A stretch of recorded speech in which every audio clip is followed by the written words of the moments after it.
There are a lot of theories, beliefs, programs, classes, where, when, what, how, medicate, not medicate. There's a lot of arguments, but I can tell you the number one thing that stalls recovery.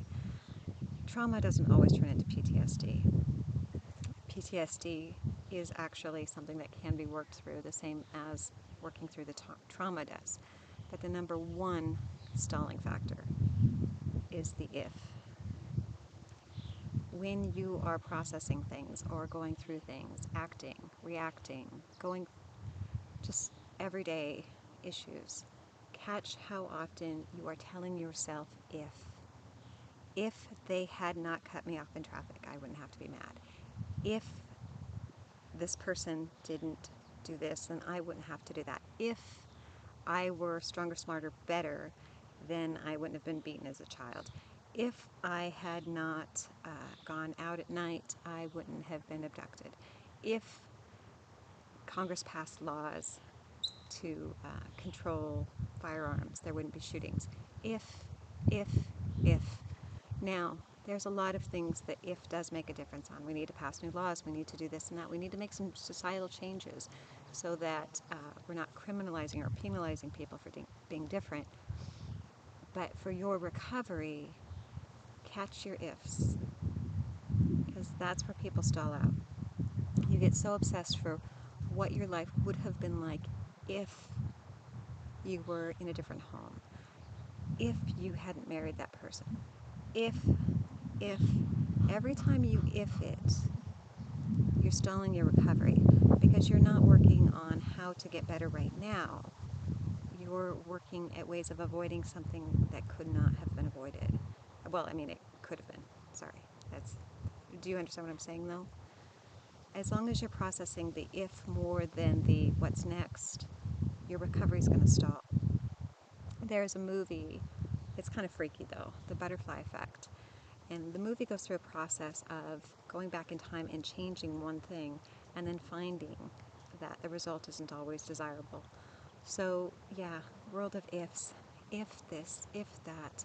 Things could have been different. But to get better, you have to start accepting and realizing and coping and dealing with what is. So, the land of if is wonderful. It really is. If there were rainbows every day. If there were no cockroaches in the world. If it's a wonderful daydream. But for your recovery and for your healing, you need to catch yourself when you're doing that and start accepting what was. And now that you have these new memories and these new skills and this new survival characteristic, what are you going to do from there? So, the land of if, as much as it can stall your recovery, I do find it to be beneficial in some ways as well. I like to buy lottery tickets, but I don't check them, not for like weeks or months, because if I won the lottery, then blank, blank, blank, and I get to daydream. And, I've had people ask, well, did you win? And I'm like, well, I haven't checked the ticket, because the second I do, I know I probably didn't win, in which case I have to stop daydreaming or buy another ticket.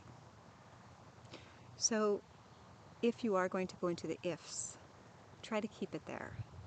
Keep it in a futuristic, things could change kind of aspect, and not in a if the past were something that it wasn't, because that time is already spent. And it would be so wonderful if no one was ever raped or molested. It would be wonderful if tornadoes and earthquakes and sinkholes had warnings so that people could be safe. It would be fantastic if there was never any cancer or diseases. If there were never any plane wrecks or train wrecks or car wrecks. That would all be so wonderful. But they do happen. So we need to be able to accept it and take that lesson and move forward. So if you're having problems healing and you've been through all of these systems and all of these treatments and you keep telling yourself, try to catch those. Catch it and go, okay, but it was. So what did I learn from that?